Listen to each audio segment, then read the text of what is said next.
नाशिकमध्ये आगामी कुंभमेळ्याच्या पार्श्वभूमीवरती त्र्यंबकेश्वर मंदिर परिसरातील अतिक्रमणावरती कारवाई, पूजा साहित्य विक्री करणाऱ्या दुकानांसह हॉटेल्स जमीनदोस्त, प्रशासनाकडून मंदिराची डागडुजी, अतिक्रमण हटवून दर्शन पथाच्या कामालाही सुरुवात।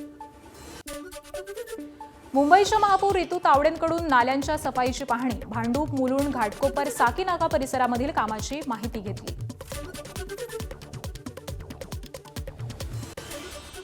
सकाळीच मी सगळ्या नालेसफाईच्या व्हिजिट करत असते।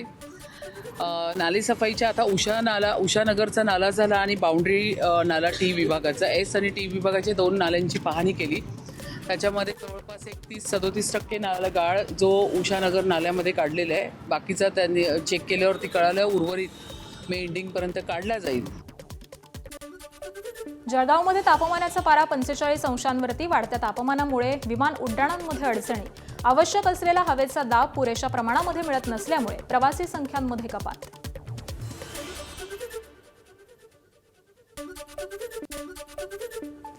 नंदुरबार शहरात पाणी टंचाईचं सावट, 10 मे पासून 2 दिवसाआड पाणी पुरवठा, वीरचक्र प्रकल्पामधील पाण्याची पातळी मोठ्या प्रमाणात घटली आहे, वाढत्या उष्णतेचा पाणी साठ्यावरही परिणाम। उन्हाळ्याचा पाहता धरणात पाणी पुरवठा बाष्पीभवनामुळे कमी होत चाललाय, जेणेकरून आपल्याला जूनपर्यंत पाऊस काही पडत नाही। जूनच्या एंडपर्यंत आपल्या नंदुरबारात पाहिजे तेवढा पाऊस येत नाही। भविष्याचा थोडासा 2 महिन्याचा परत विचार करून मे, जून, जुलै, आता मे तर सुरूच आहे, जून जुलैपर्यंतचा भविष्याचा विचार करून 10 तारखेपासून 2 दिवसाआड पाणी पुरवठा होणार आहे। धाराशिवमध्ये निधी नसल्यानं अतिवृष्टीत नुकसान झालेल्या तलावांच्या दुरुस्ती कामाला ब्रेक, 7 महिन्यांपासून कामं रखडली। जिल्हाभरामध्ये 202 पाझर तलाव, साठवण तलाव दुरुस्तीची गरज, जलसंधारण विभागाकडून 84 कोटींच्या निधीची मागणी, मात्र निधी मिळेना। एकूण 202 कामाची हानी झालेली आहे जिल्ह्यामधील, आणि जवळपास 80 कोटी लागतील।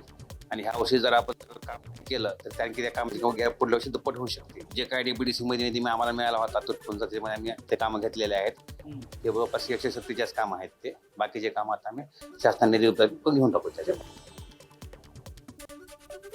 जळगावच्या यावल तालुक्यात चारमळे आदिवासी पाड्यावरती 75 वर्षांनंतरही पाण्यासाठी संघर्ष, हर घर नर योजना कागदावरच आहे, ग्रामस्थांची पाण्यासाठी डोंगर दऱ्यामधून पायपीट। योजना आम्ही मंजूर केलेली आहे आणि ती योजना सध्या थांबलेली आहे आणि त्या ठिकाणी कॉन्ट्रॅक्टरला आपण दंडही त्या ठिकाणी ठोकलेला आहे, विहीर खोदली गेलेली आहे, पण 600 मीटर तिथं उद्याच्या 2 दिवसात पाईपलाईन करावे अशी सूचना आम्ही कार्यकारी अभियंत्याला दिलेली आहे। रायगडच्या कर्जतमधील तापकीरवाडीला दरडीचा धोका आहे, बेसुमार उत्खननामुळे ग्रामस्थांमध्ये भीती, सुरुंगस्फोटांमुळे गावातील घरांना तडे, तर गावकऱ्यांना घराची चौकट तारेंनी बांधण्याची वेळ आली आहे। गडामुळे म्हणजे पूर्ण आमची जी आठीवाडी जाणारच आहे, असं म्हणजे आम्हाला असं कंपनीने घर द्यायलाच पाहिजे ना, जागा घेऊन।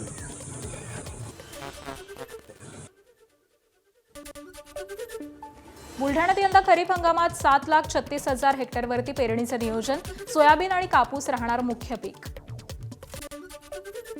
शासकीय खरेदी केंद्रावरती धान विक्रीच्या नोंदणीला 15 दिवसांची मुदतवाढ, गोंदिया जिल्ह्यामधील हजारो शेतकऱ्यांना दिलासा, 15 मे पर्यंत नोंदणी करता येणार आहे। रायगडमध्ये मुरुड जंजिरा फिरण्यासाठी येणाऱ्या पर्यटकांची सुरक्षा रामभरोसे, पार्किंग व्यवस्था नसल्यामुळे तासनतास पर्यटकांना पाण्यामध्येच थांबण्याची वेळ, पार्किंग जेट्टीकडे दुर्लक्ष होत आहे। अंगारकी चतुर्थीनिमित्त सिद्धिविनायक मंदिरामध्ये पहाटेपासूनच भाविकांची गर्दी, तर मंदिरात जाण्यासाठी दादर ते रवींद्र नाट्य मंदिर मार्गावरती विनामूल्य बस सेवाही उपलब्ध असणार। बुलढाण्यातील संग्रामपूरच्या अंबा बरवा अभयारण्यामध्ये नव्या वाघांसह 690 प्राण्यांची नोंद, वैशाख पौर्णिमेच्या रात्री चंद्राच्या प्रकाशामध्ये पाणवठ्यांजवळ मचाण उभारून प्राणी गणना ही केलेली होती।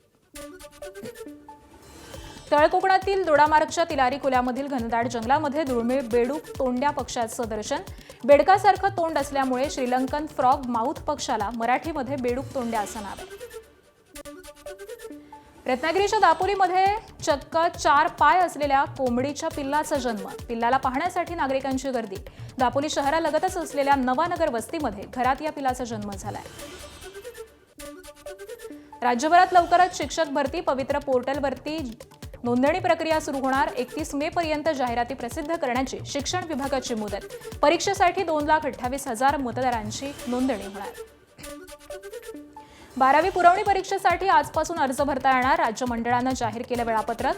जून-जुलैमध्ये परीक्षा होणार आहे. नसरापूर लैंगिक अत्याचार प्रकरणामध्ये मुलीच्या तोंडामध्ये मोजा आढळलाय. शवविच्छेदन अहवालामधून धक्कादायक माहिती समोर. तर मुलीच्या छातीवरती बळही आढळले. खासदार सुप्रिया सुळे आज मुख्यमंत्री देवेंद्र फडणवीसांची भेट घेणार. नसरापूर घटनेसंदर्भामध्ये मुख्यमंत्र्यांशी चर्चा करणार. नसरापूरचे ग्रामस्थ देखील त्यांच्यासोबत असणार. सह्याद्री अतिथीगृहावरती भेट घेणार.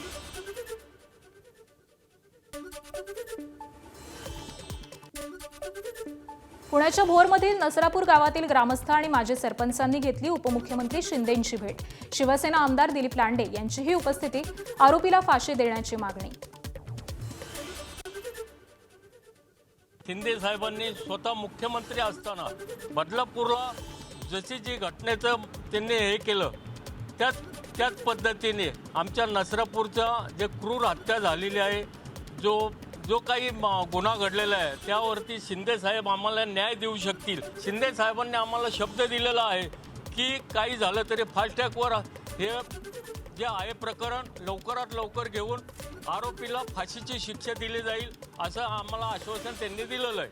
आदरणीय एकनाथ शिंदे साहेबांकडे आम्ही सर्व ग्रामपंचायतचे लोक, स्थानिक लोक, महिला असतील याला घेऊन गेलो आणि ज्या पद्धतीने बदलापूरमध्ये न्याय मिळाला त्याच धर्तीवरती न्यायालयाला विश्वासात घेऊन, पोलीस प्रशासनाला विश्वासात घेऊन त्याचा तपास करण्यात यावा.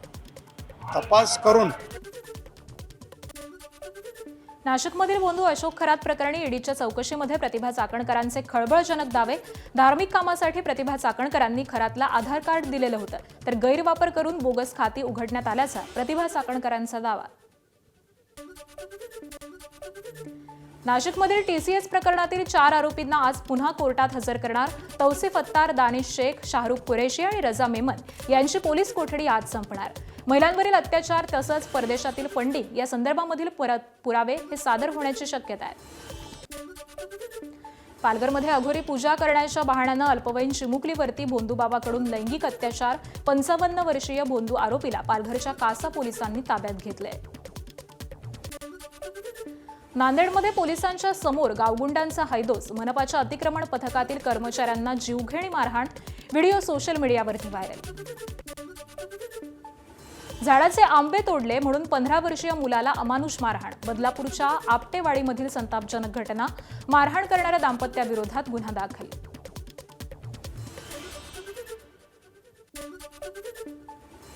बीडच्या माजलगावमध्ये पत्नी नांदायला न आल्याच्या रागामधून 2 मुलींच्या अंगावरती डिझेल टाकून जाळण्याचा प्रयत्न. पत्नी आणि सासूकडे आरडाओरडा केल्यानं मुलींचा जीव वाचलाय. आरोपी पतीविरोधात गुन्हा दाखल. वसईत अवैध रेती उपसावरती तहसील प्रशासनाची कारवाई. 12 ब्रास रेती जप्त. संबंधितांवरती महसूल विभागाकडून पुढील कायदेशीर कारवाईची प्रक्रिया सुरू आहे. नंदुरबारच्या नवापूर परिसरामध्ये बर्ड फ्लूच्या पार्श्वभूमीवरती मोठी कारवाई. 4 दिवसामध्ये 8 पोल्ट्री फार्ममधील तब्बल 1,93,000 पक्ष्यांचं कलिंग. 8 लाखांहून अधिक अंडी नष्ट. तर संसर्ग रोखण्यासाठी प्रशासन अलर्ट मोडवरती. अहिल्यानगरच्या राहुरी पोटनिवडणुकीमध्ये भाजपचे उमेदवार अक्षय कर्डिले यांचा प्रचंड मताधिक्यानं विजय. विजयानंतर अक्षय कर्डिलेंच्या मातोश्रींना अश्रू अनावर. देणारच होते अक्षयला जागा त्यांची, पण आज त्यांनी सगळी जागा अक्षयला खुर्चीत देऊन टाकली. तर सगळ्यांना लय आनंद झाला, समाधान. साहेबांची सुद्धा लय आनंद झाला. साहेब आता जशी साहेबांनी वाटचाल ठेवली तसंच अक्षय पण होणार आहे. सगळ्यांची जनतेची सेवा करतात साहेबांनी अक्षयला खुर्ची दिली. अक्षय दादा साहेबांनी जी सेवा केली ते सगळ्यांची जनतेची सेवा करणार. अहिल्यानगरच्या राहुरीमधील पराभूत उमेदवार गोविंद मुकाटेंकडून ईव्हीएम मशीनवरती संशय व्यक्त. भाजपच्या उमेदवारांनी मोठ्या प्रमाणावरती पैशांचं वाटप केल्याचा आरोप. तर निकालाबाबत न्यायालयामध्ये दाद मागणार. मुकाटेंची मागणी. मतदान चालू असताना या मतदारसंघामध्ये भयंकर पैशाचं वाटप झालं. आणि पैशाचं वाटप असं झालं का जिल्हा बँकेत जे पैसे त्यांनी मुलांकडून घेतले त्या पैशाचा वापर खऱ्या अर्थाने इथं करण्यात गेला. ही खरं निवडणूक तर धनशक्तीवर विरुद्ध जनशक्ती होती. मी एकही रुपयाचा पैशाचा वापर केला नाही. सगळ्या गोष्टीचा विचार केला तर ईव्हीएम घोटाळा खूप मोठा खऱ्या अर्थाने मला या मतदारसंघात दिसून आला. याबाबत मी हायकोर्टात याचिका दाखल करून याची सगळी चौकशीची मागणी करणार आहे. 5 राज्यांमधील विधानसभा निवडणुकीच्या निकालानंतर राहुल गांधी खरगेंच्या उपस्थितीमध्ये काँग्रेसची आज महत्त्वाची बैठकीत केरळसाठी निरीक्षकाची नियुक्ती केली जाणार. निवडणुकांमध्ये सगळ्यात जास्त फटका इंडिया आघाडीला बसलाय. काँग्रेसचा विषय संपलेला आहे, ते काय बोलतात याकडे लक्ष देण्याची गरज नाही, खासदार अशोक चव्हाण यांची टीका. पश्चिम बंगालमध्ये भाजपला एक हाती सत्ता मिळाल्यानंतर नांदेडमध्ये जल्लोष साजरा. काँग्रेसचा विषय संपलेला आहे, त्यामुळे त्यांनी काही जरी वल्गना केल्या, कोणावर टीका केली तर रिझल्ट लोकांच्या मनात काय हे महत्वाचं आहे. ते काय बोलतात, काय सांगतात, त्याचं नेतृत्व काय म्हणतंय, त्याला फारसं जनमानसाचा आधार राहिलेला नाही. कोणामुळे असं होतंय काँग्रेसमध्ये, काय होतंय नेमकं? ते त्यांनी आत्मपरीक्षण, राष्ट्रीय पक्ष त्यांचा आत्मपरीक्षण त्यांनी करावं. आमचं नेतृत्व भक्कम आहे आणि यश आम्हाला मिळत आहे. बंगाल निवडणुकीमध्ये ममता बॅनर्जींच्या 20 मंत्र्यांचा पराभव. उदयन गुहा, शशी पंजा, मलय घटक यांचा पराभव, तर चंद्रिमा भट्टाचार्य, ब्रत्तब्रता बसू, ब्रेचाचंद्र मुन्ना, मानस रंजन आणि ज्योतिप्रिया मलिक यांचाही समावेश आहे. निवडणूक आयोगाच्या पाठिंब्यानं भाजपनं 100हून अधिक जागा चोरल्या. बंगालच्या निकालावरती राहुल गांधींचे आरोप. जर्मनीमधील लिप्सिग शहरामध्ये भीषण आग, गर्दीच्या ठिकाणी कारनं 2 जणांना चिरडल्याची घटना. अपघातामध्ये 2 जणांचा मृत्यू, 22 जण जखमी. घटनेनंतर आरोपी ड्रायव्हरला पोलिसांनी ताब्यात घेतलंय. वॉशिंग्टन डीसीमध्ये व्हाईट हाऊसजवळ गोळीबार, सर्किट सर्व्हिसनं गोळीबार करणाऱ्याला पकडलंय, तर व्हाईट हाऊस काही काळासाठी बंद केलं. नागरिकांमध्ये भीतीचं वातावरण.